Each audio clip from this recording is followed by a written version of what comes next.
حضرت فضیل بن عیاض رحمۃ اللہ علیہ ڈاکو تھے، اور نرے ڈاکو نہیں تھے، ڈاکوؤں کے سردار تھے۔ تو ارشاد فرماتے ہیں کہ میرا طریقہ یہ تھا کہ میں ایک پورے قافلے کی صورت میں حملہ کرتا تھا تو لوگ ڈرا کرتے تھے اگر کہ فضیل بن عیاض کے ڈاکوؤں نے حملہ کیا تو پھر نہیں بچتے۔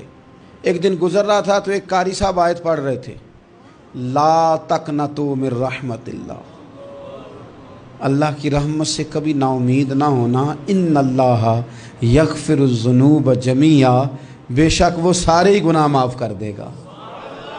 آپ فرماتے ہیں میرے دل میں بات اثر کر گئی، ماننا ہے نا، جس نے نہیں ماننا اس نے 6666 آیتوں کا ترجمہ پڑھ کے بھی توجہ نہیں کرنی۔ آپ ارادہ کریں نا، آپ اپنی دل کی زمین کو زرخیز بنائیں۔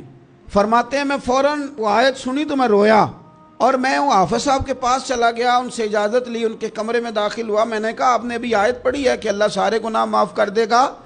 تو جس بندے نے کئی سال ڈاکے ڈالے ہوں، بیٹیاں روتی رہتی ہوں پر وہ مال لے کے آ گیا ہو، مائیں واسطے دیتی رہتی ہوں پر وہ لوٹ کے نکل آیا ہو، اب جی اگر وہ بندہ بھی سچے دل سے توبہ کرے تو اللہ معاف کر دیتا ہے۔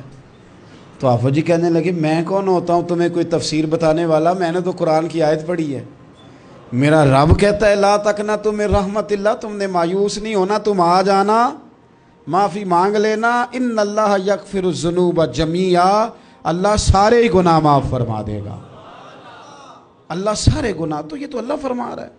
فضیل بن عیاض کہتے ہیں میں نے کہا ختم ہو گئی بات، توبہ بھائی۔ واپس آیا تو وہ میرے ساتھ جو تھے نا ان سے میں نے کہا سردار نیا تلاش کر لو بھائی۔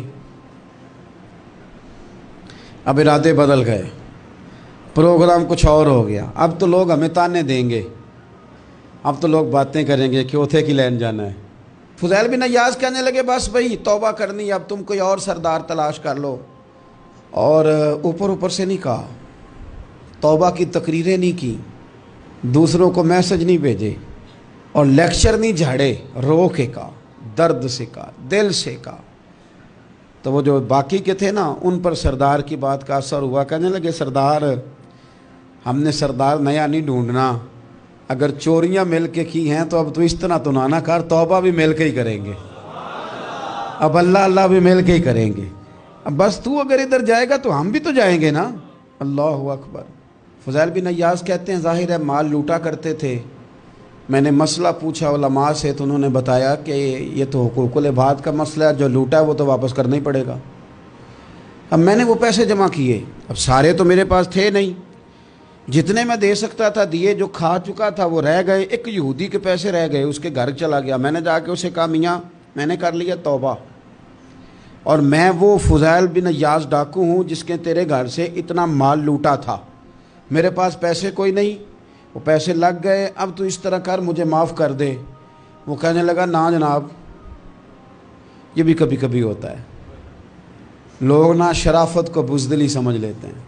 فضیل بن عیاض سے کہنے لگا میں تو پیسے لوں گا، ایسے تو نہیں معاف کرتا۔ آپ فرمانے لگے پیسے تو کوئی نہیں، یہ سچی توبہ ہے۔ وہ کہنے لگا پھر اس طرح کرو میری اونٹوں کو چارہ ڈالو، پیسے پورے ہوئے تو چلے جانا۔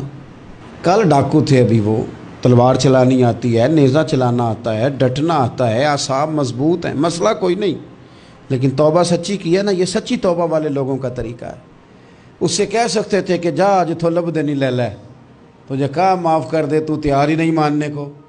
حضرت فضیل بن عیاض کہنے لگے اگر اونٹوں کو چارہ ڈالنے سے تو معافی دیتا ہے نا تو میں تیرے اونٹوں کو چارہ ڈالنے کو بھی تیار ہوں، کیونکہ راضی اللہ کو کرنا ہے، اپنے ضمیر سے بوجھ اتارنا ہے، بندوں کے سامنے سرخرو نہیں ہونا، اللہ کے حضور ہونا ہے۔ توبہ کا مطلب ہے رب کوئی بارگاہ میں سرخرو ہونا، بندوں کے سامنے نہیں۔ حضرت فضیل بن عیاض صاحب کہنے لگے ڈالیں گے تیرے اونٹوں کو چارہ، کیوں نہیں ڈالنا۔ 2-4 دن چارہ ڈالا تو وہ یہودی ایک دن کہنے لگا کہ یہ نا ٹھیکریوں سے بڑی ہوئی تھیلی ہے، یہ تو ذرا اٹھا کے لا۔ حضرت فضیل بن عیاض نے اٹھا کے اسے دی، جب اس نے کھولی تو اشرفیوں کی بھری ہوئی تھی۔ تو آپ فرمانے لگے تو کہتا ٹھیکریاں اٹھا کے لا۔ کہنے لگا میں تورات بڑی پڑھتا ہوں، عالم ہوں، میں نے تورات میں پڑھا تھا کہ مسلمان جب سچی توبہ کر لیں گے نا تو رب ٹھیکریوں کو بھی سونا بنا دیا کرے گا، پھر یہ مٹی کے ڈھیلے اشرفیاں بنا کریں گے، تو میں نا تیری توبہ چیک کر رہا تھا، یہ اس میں میں نے روڑے بڑے ہوئے تھے، لیکن تو اٹھا کے لایا، تو تیری توبہ بھی سچی ہے اور تمہارا دین بھی سچا ہے۔ اب اس طرح کر، معافی اس شرط پہ دوں گا کہ مجھے کلمہ پڑھا تاکہ میں بھی مسلمان ہو جاؤں۔